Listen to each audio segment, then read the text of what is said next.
Hi guys, welcome to my channel. Please check out the description below so you know what this channel will be about.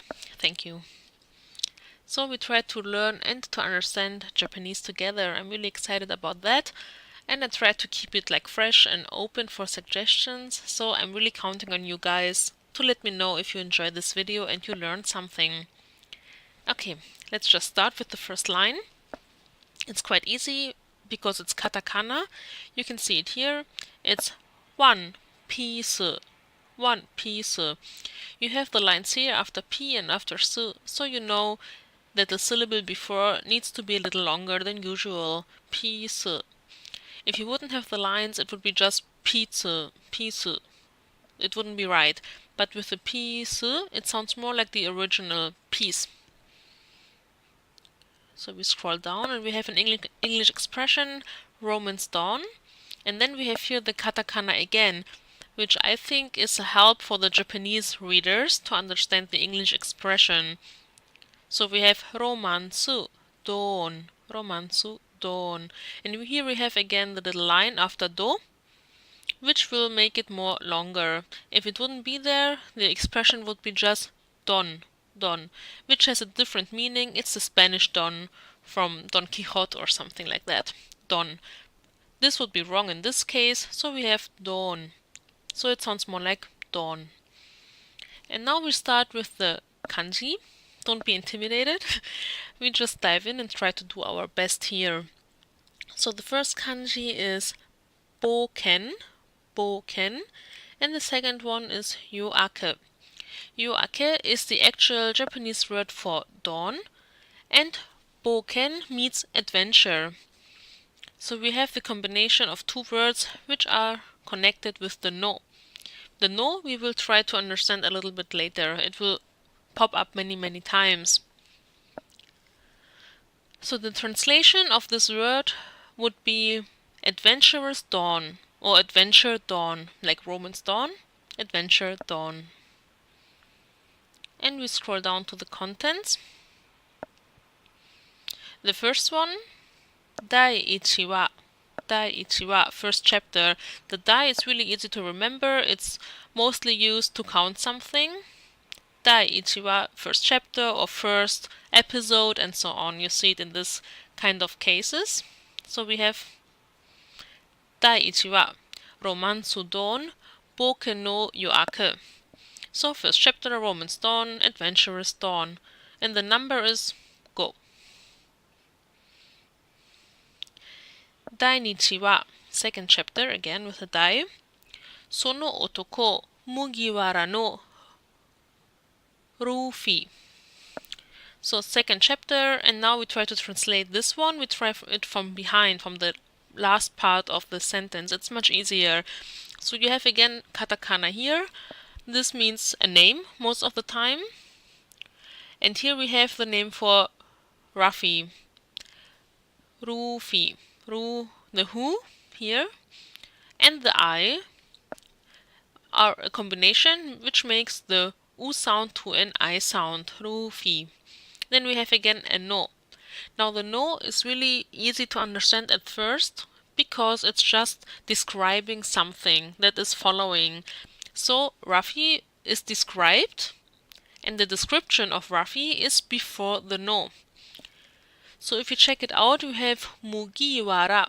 Mugiwara is a straw line or straw lines. As you know, Ruffy has this straw hat, but this translation does not mean straw hat, as we might assume. It's only straw lines. So we have Ruffy, who has straw lines. So in our translation, the straw hat. And then we have quite an easy expression here, sono otoko. Sono otoko. Sono just means that. If you translate otoko, it just means male. So it can be boy or man or just male. In this case, it's, if I try to translate it, Ruffy or the boy Ruffy who has a straw line hat, as we would translate it. And the number is Goju Q. Goju Q. Third one, 第三話 third chapter 家族狩りのジョロドショ Okay, we have the kanji here. Kaizoku is pirate, Kaizoku, and Gari is the hunter. So we combine it, pirate, hunter. And then we have another no and another katakana. So we know already that Zoro, Joro, is a person's name and he gets described. Then we have two kanjis again, dojo. Dojo means just entry or enters. It's a noun, so it means entry in English. So if you try to translate the whole sentence, we start from behind again, the entry of Zoro, the pirate hunter. Or if you want to be more accurate, of Zoro, who's a pirate hunter. Right?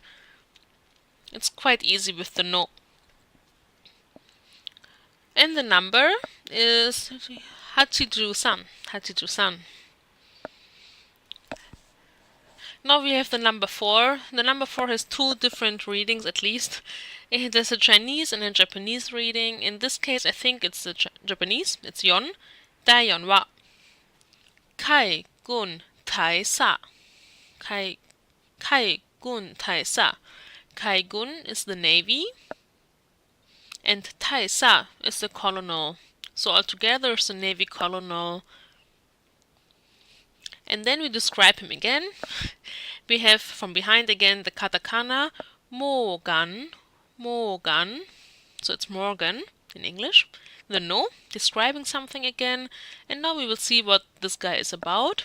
We have the word ono. Ono is the axe. Ono. And the symbol for hand. Te. Ono te. So this Morgan seems to have an axe hand or axe hands. We cannot describe or we cannot define if it's two hands or only one. But we know, if I remember correctly, it's been 10 years since I saw the anime, that he has one axe hand. So it's Morgan with the axe hand.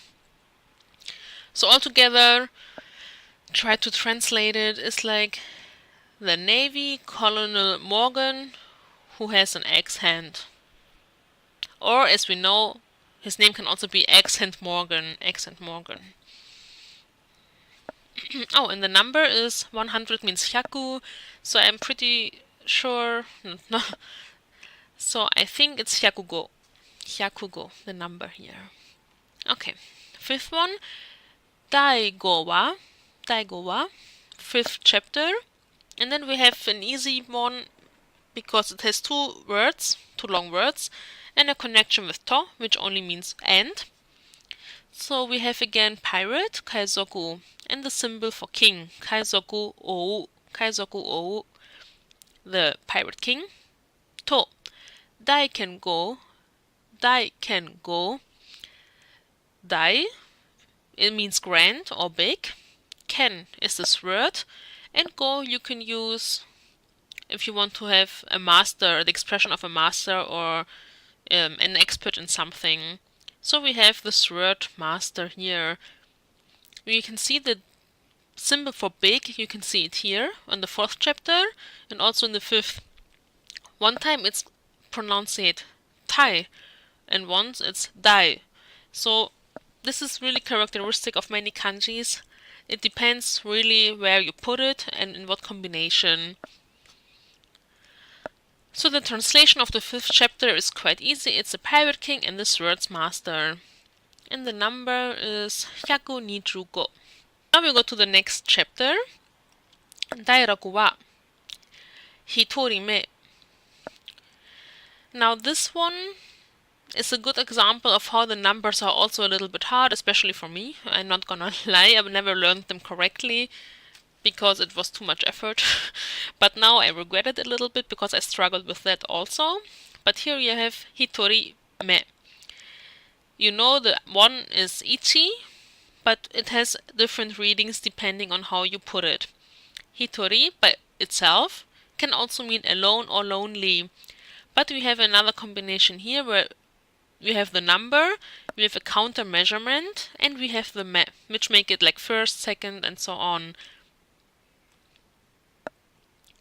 So the translation here is quite easy because it's like a vocabulary you should learn. It's just the first person. And the number is 145, I think.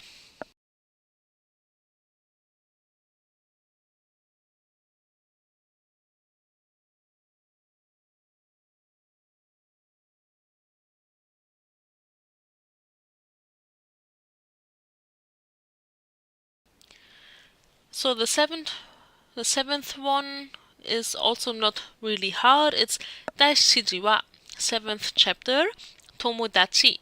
This one you might know. Tomodachi means friend or friends. This is also really important in Japanese, that you don't know if it's one friend or two friends, especially if it's out of context. Like here, you have not a long sentence where you can see, oh, okay, they're talking about this bunch of friends or something. It's just the word friends. And the number is, oh, I hate numbers. It's 168. 168. Right. And the last one is also an easy one. It's Daihachi wa, 8th chapter, Nami Dosho. So what do you think it can mean? We already had it before. I think if you paid attention, you will be able to translate. Right, it means Nami enters, or the entrance of Nami. Right, we had it here before with Zoro entering. And the number is 189. 189, I think. Okay, so we did the first page. I hope you learned something. I know I did. And I hope you had a fun time, and thank you for watching.